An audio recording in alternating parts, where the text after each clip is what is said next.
I know I've spent about 8 minutes talking about how annoying the game is, but I don't dislike the game. In fact, taken as a whole, I kind of like it. And I'm going to spend the next minute trying to convince you of this. But before I do, I need to clarify one thing.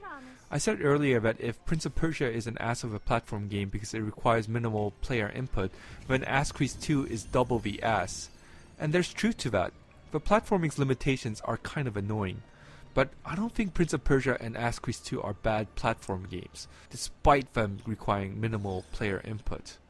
I'm not sure how to put it exactly in words, but there's something to pressing a button and then seeing it pay off on screen, especially in a spectacular way, that is extremely satisfying.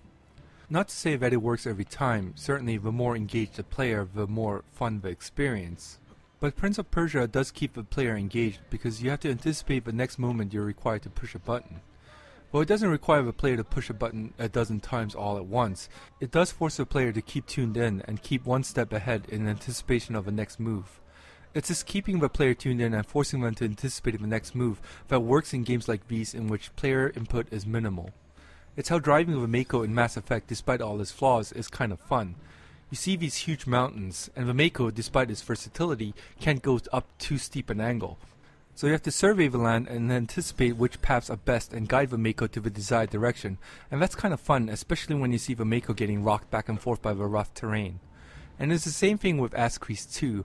On my end, all I'm doing is holding down the right mouse button, the spacebar and the W key, and using the mouse to guide the player, but seeing that translate on screen and watching your character pull off incredible feats of athleticism and anticipating where to go next is quite fun.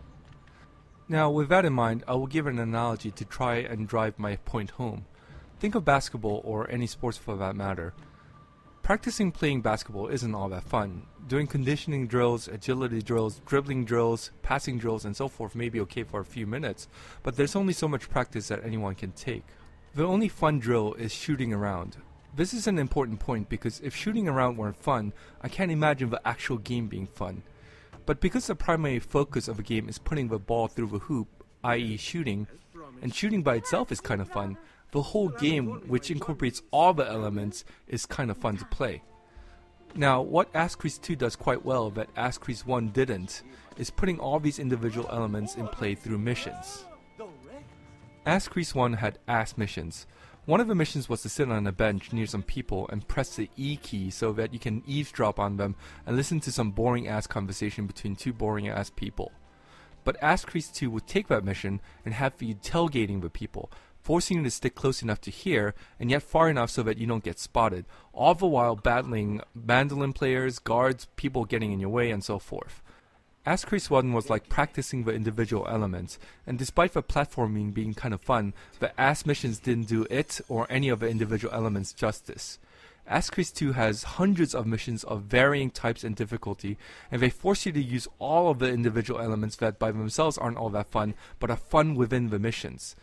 Running around and avoiding people and guards gets tedious really quickly, but it is fun to run around and avoid people and guards if you're trying to get from point A to point B in under 1 minute.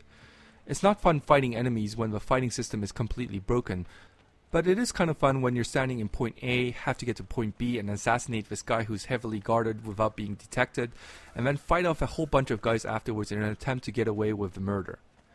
And it all works because the goal of the game is platforming.